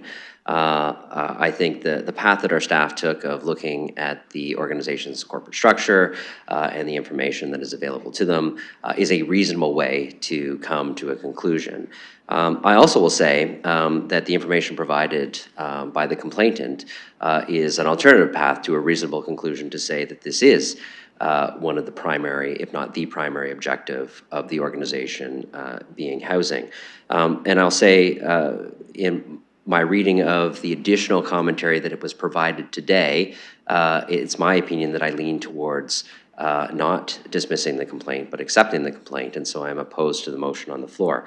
I believe that a solid case was made to say that if this project were to proceed, it would be one of the most significant projects that the organization would be taking on. Their capital assets would be heavily weighted towards providing housing in a variety of formats. And they have publicly stated at a tribunal, a public tribunal, that housing is their primary and most important objective and function. So to me, that sort of public declaration is helpful for me to get to the position that I could get at of supporting the complaint. I would also say that during the debate, there was the discussion to say some or other organizations have been able to set up just a subsidiary not-for-profit and just say that this is the primary objective and then operate and achieve a full development charge waiver. In this case, this organization, who again, I do believe have made a good case to say it already is their primary objective, could do that. There would be significant consequences to the timing of the project, the funding, and the cost of the project by moving it over to another organization, particularly from a land transfer tax burden and a few other things. So I don't see that as a viable pathway forward here, and this was articulated in some of the documents that were submitted to the tribunal. So it is my position to be against, and I will be voting against the motion on the floor for the tribunal, because I do think the case has been made that that the primary object of this organization is to house people and housing, and I think it will only become greater and more evident with the completion of this project and the pathway they are down. Like, if you think about it, they are committing to 25 years of affordable housing and housing individuals in this community. This will be a significant and important part, if not the most significant and important part of their purpose for decades to come in this community. So I'm inclined to support the complaint, and I say that with the utmost respect for our staff, because I think there was a reasonable path to coming to the conclusion they did, but I think the testimony today is compelling, and the public statement that this is their primary object is important to me to support an alternative path to what is on the floor before us. Thank you, Councillor Stevenson. Thank you very much. I agree with everything that the mayor just said, and the fact that primary object is not defined, and that the that the courts have said that when it's not properly defined, that you want to fulfill the legislative intent.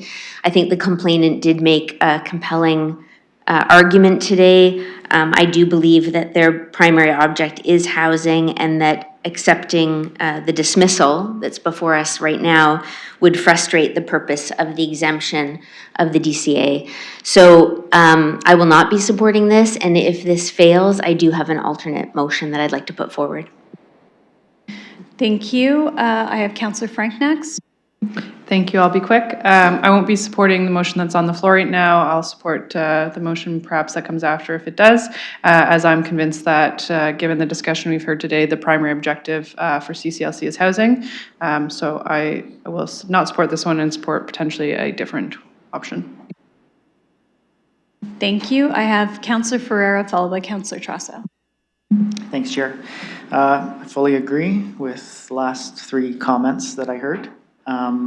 I do believe that the primary object here, especially considering the sheer massive of capital assets, is 90%. I think that is a pretty determinative point right there. Now, I will say staff did a great job. Staff have to follow the regulations and the rules that they have before them. They don't have the discretion that we are able to have here. So this is the way the process works. So I do appreciate the work the staff have done. You have the guidelines that you have to follow, and we have the ability to make the determination. So I am going to be one that would not be supporting this be dismissed, and I will hope to see, I guess, another motion that comes forward to allow CCLC to move on with their project. I don't want to see any delay with that. I think it's going to be something that is really going to bring the area alive again for that aspect. It's obviously going to provide housing to newcomers.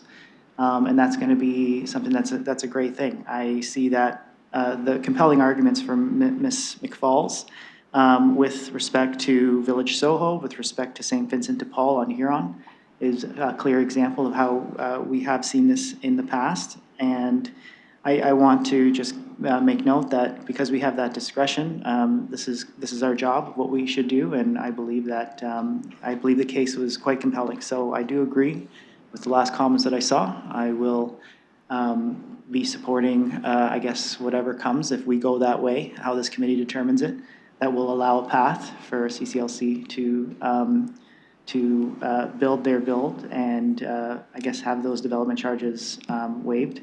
Hopefully we see that, but that comes at council. I'm not a voting member here, so I can't make that vote, but I appreciate the comments that I heard.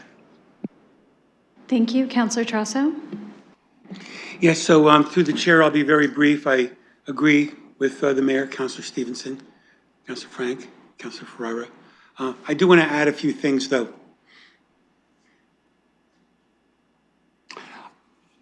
I think that this organization, which, by the way, styles itself as a resettlement organization, first and foremost, which to me suggests that there's a spatial residential element to everything they do.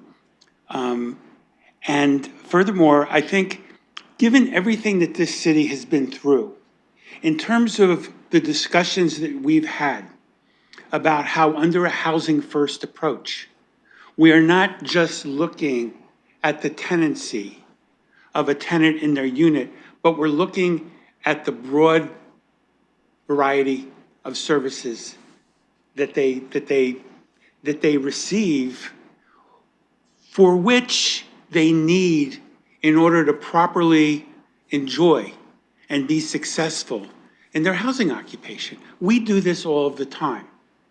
I don't think many of the things that this council has talked about over the course of this term, in terms of our hubs, in terms of other supportive housing, doesn't have a component where we talk about the importance of services, but these are not separate and apart from the right to occupy a unit. I think we have a lot of discretion here, and I think we would be making a big mistake if we took the path of saying we are going to take a technical interpretation of these laws in order to frustrate the purposes, and by the way, the purposes of this organization in moving forward with this housing project comes as no surprise to us. We've known this is what it was about at the beginning. We also know that, unfortunately, as much as we would like to have 100% of the units be deemed affordable, we understand that given the economics, that's just not possible. And that we see often the need to have a mixed approach. To take the position that this mixed approach somehow disturbs or ousts the purpose of the primary purpose here, in my mind, which is to provide very special units under very special conditions to very special persons who have very special needs, is quite reasonable. So in the end, I think that, and I don't want to get too technically legal here. I know that people don't like it when I do that, but I do want to say that this ultimately, for me, comes down to a question of legislative intent. And if there's any ambiguity here, and I've heard some of my colleagues say there are two reasonable approaches here, we could go in different directions. I think when you have I disagree with that, by the way. I think there's only one reasonable direction here.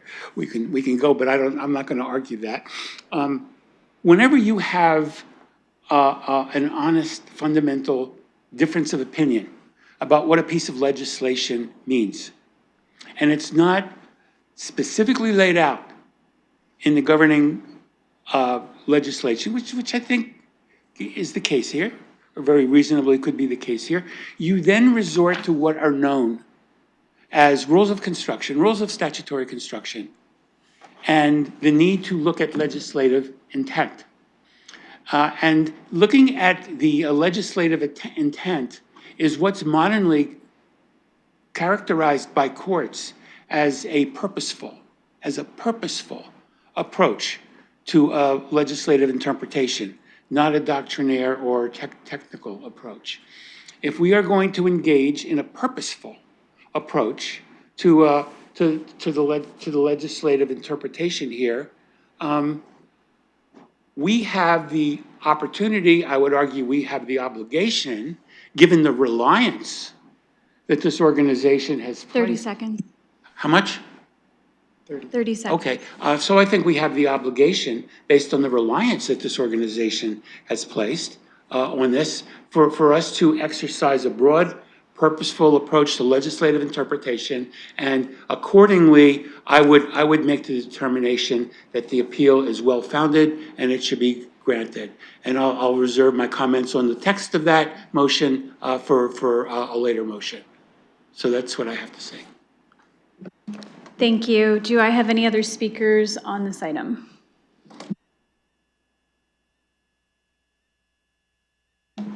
Okay, seeing none, I will look to open the vote on the dismiss motion that has been read out by the clerk.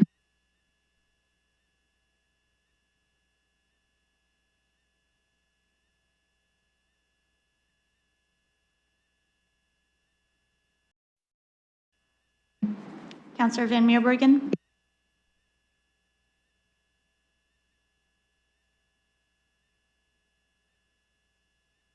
Closing the vote, motion fails 3-3. Okay, so I'm in committee's hands. I'll go to Councillor Stevenson. Thank you. I'd like to put forward an alternate motion. I can read it out. Thank you, please do. That after convening as a tribunal under Section 26 of Bylaw CP 1551-227 to hear a complaint under Section 20 of the Development Charges Act 1997, SO 1997 C27 by Paula Lombardi of Siskins LLP with respect to the property municipally known as 763 to 773 Dundas Street, regarding the calculation and application of development charges for the London Cross-Cultural Learner Centre Doorway to Dreams project, permit 24-028071, and as detailed in the attached record of proceeding, the complaint be allowed, and that pursuant to Section 4.2 of the Development Charges Act, the correct amount of development charges owing is $0, as the proposed development is a nonprofit housing development. Thank you. I have a secondary, Mayor Morgan, and I will look for speakers on this item. Councillor Stevenson. Thank you. Just looking forward to committee's support on this as the ward councillor for this area. And after listening to the tribunal, I do feel that this motion fulfills legislative intent and allows an appropriate definition of primary object. And it also supports the purpose of the exemption as laid out by the DCA Act. Thank you. Other speakers on this item? Councillor Ferrer, I'm just going to look and see if I have any members of committee before I go to visiting councillors. Councillor Ferrer, go ahead. Thank you. Just want to say I will support this motion at council. I think this is the right direction to go. And I'd also make mention that this project, Doorways for Dreams, is for newcomers. And this is, you know, something that is something that we should definitely be doing. I don't know how to say this, but, you know, we have a lot of things going on in the world right now, and for all you know, we might be newcomers somewhere as well. So I hope that doesn't happen, but just paying it forward and getting it back is the way to go. And I totally appreciate the motion from the mover and the seconder, and I will be supporting this at council. Okay, thank you. I will look for other speakers on this.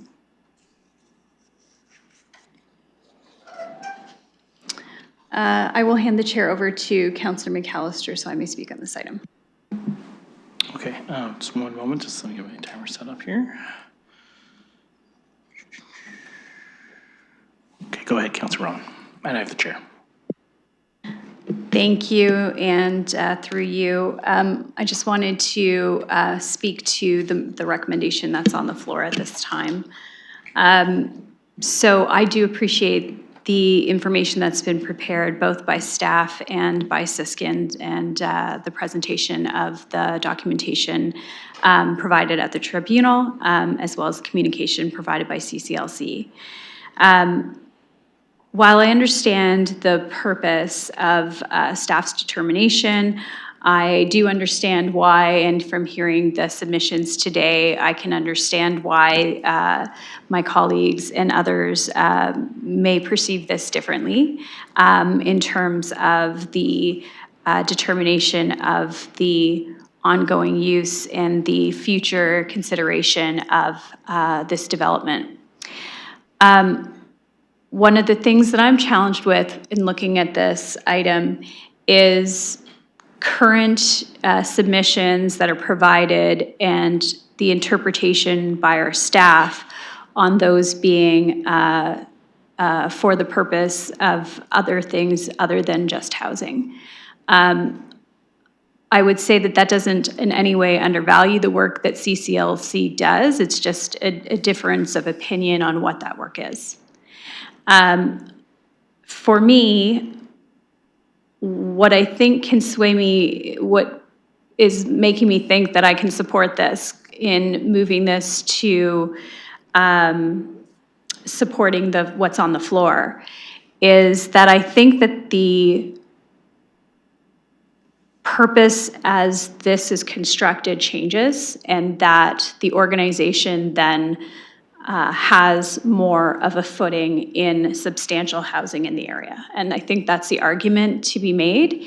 Had this been moved to another separate corporation that was primarily for the purpose of housing, had that consideration been given or been able to be given, land transfer taxes aside, I think that would have been very clear, cut, and dry. And in this case, seems like an administrative task to go through this determination, but I can see why this is in front of us today, and I'm willing to support what's on the floor in order to move this item forward.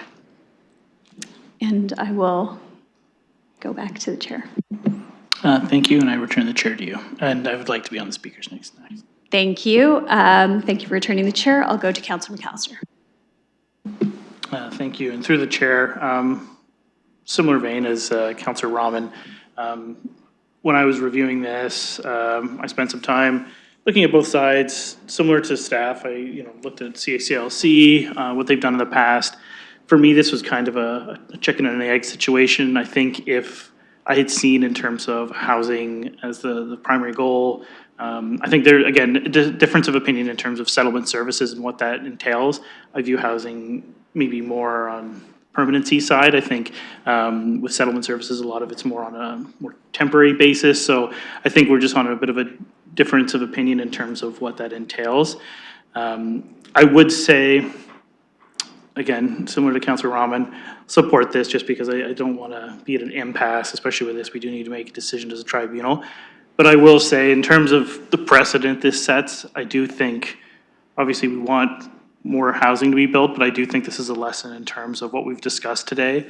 If other organizations are thinking of doing something like this, that it would be beneficial beforehand to start a project, to look at what services they provide, if they want to create a whole subsidiary that might look at housing. But as these cases come up, I do think that this one might be a precedent-setting one for other projects we'll see.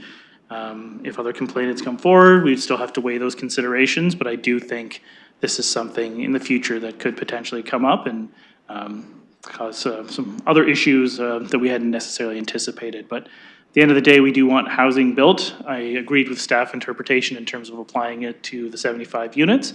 But as there was a difference of opinion, I don't want to hold this up and stop the development. So I'll be supporting this at this time.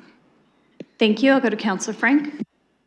Thank you, yes, and I am happy to support this and thank the ward councillor for bringing it forward and appreciate the work that staff had done as well. But I'm just leaning in a different direction on this one. We do hand out millions of dollars a year for for-profit market rate housing, so I'm totally happy to have some development charges be waived for nonprofit housing. And again, appreciate the work that has gone into this, but I'm looking forward to seeing that building get built. So thank you for doing a lot of the heavy lifting. Mayor Morgan. Yes, thank you. I greatly respect the comments that my previous colleagues have made and the way that they've assessed the situation, both in their previous votes and this one. And I'm thankful for the support that sounds like this motion will have before us today.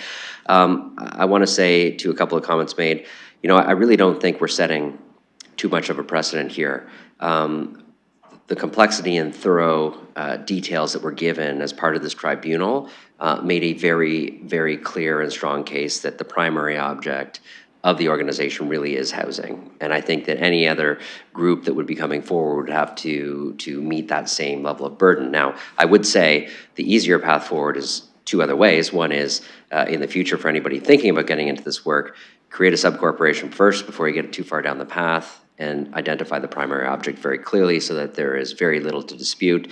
And two, I actually believe the legislation at the provincial level could be cleaned up because the intent is to support waivers for affordable housing projects, and to have to get to the tribunal phase to create what is a $3 million decision based on the interpretation of two words in the act is not the greatest position to be in. And so, I might take it upon myself to engage with the minister about, as legislation is updated, perhaps clarifying some of this so that, we're not talking about precedents or whether we're setting them, but a clear interpretation of the intent of the legislation, as Councillor Trossau mentioned. So I want to thank our staff for the work they did. As I said at the start, I thought it was a reasonable conclusion to come to based on what was before us. The testimony today convinced me otherwise, but I greatly respect the work that staff does as well. So thank you. Thank you. I'll look for other speakers. Okay, seeing none in chambers and none online, I will look to open the vote.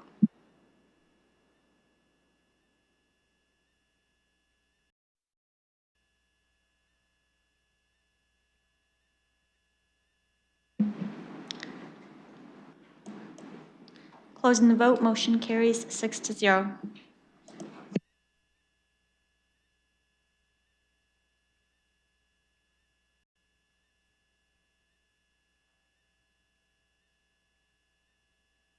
Thank you. With that, I'll ask for a motion that the Infrastructure and Corporate Services Committee adjourn as an administrative tribunal and reconvene as the Infrastructure and Corporate Service Committee in open session. I have Councillor Frank and Councillor McAllister, and I will look to open the vote on that.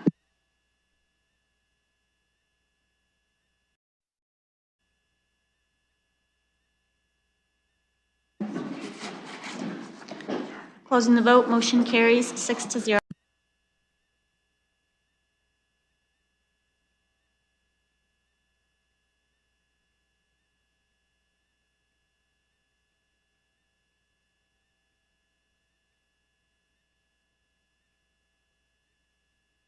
Thank you. That moves us on to confidential matters. We have 5 items that we will be dealing with in camera.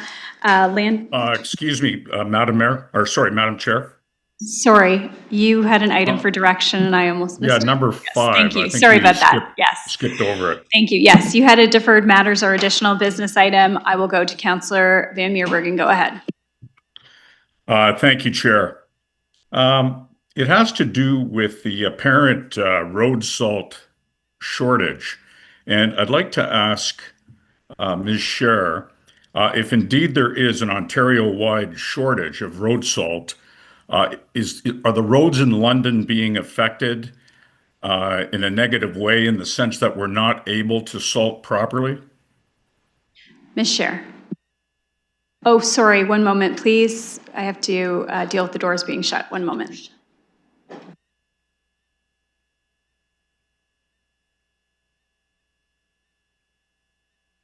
Just a moment. We have to wait for security before we can proceed.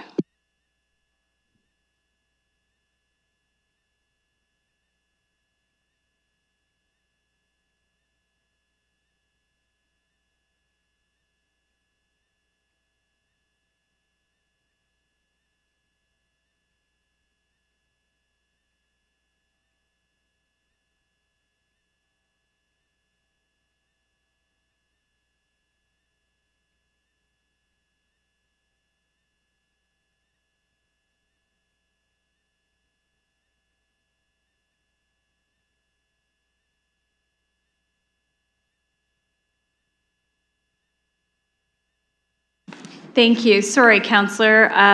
You have asked your question, and I will just have you go ahead again and ask your question, please. Yes, so under additional business, apparently there is a province-wide road salt shortage. And I'd like to ask Ms. Scher, is London roads and the City of London being negatively affected by any sort of road salt shortage? And if so, what are we doing to try and mitigate that? Thank you, Ms. Scher. Thank you, Madam Chair. The City of London is under contract with Windsor Salt, and we continue to receive our supplies as planned as they are prioritizing municipal service delivery. Private purchases and purchases for industry, private property have certainly been impacted, but no, we have not had to adjust or reduce any of our salting plans as a result of the shortage throughout the province.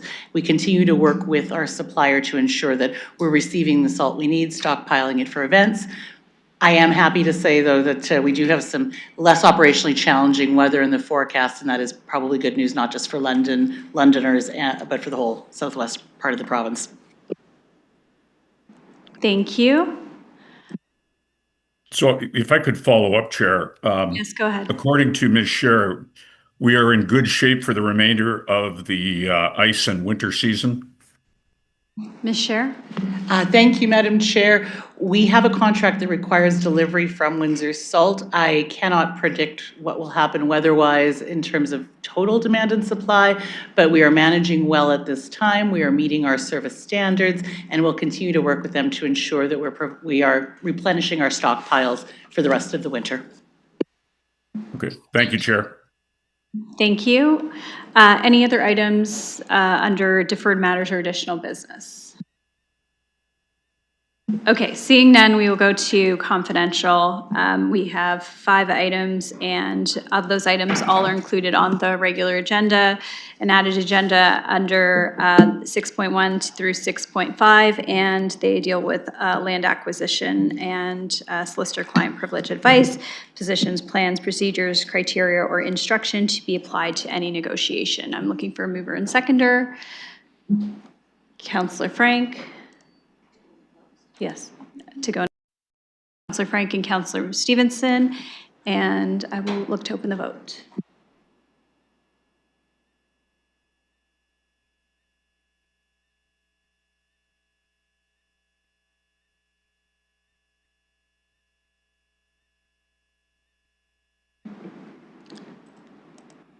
Closing the vote, motion carries 6-0.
Thank you. I will go to Councillor McAllister to report it from in camera. Thank you through the chair, reporting that committee went into closed session and the progress was made on all items. Thank you. With that, I'll look for a motion to adjourn. Councillor Stevenson, Councillor McAllister, and by hand, all in favor? Motion carries. Thanks, everyone.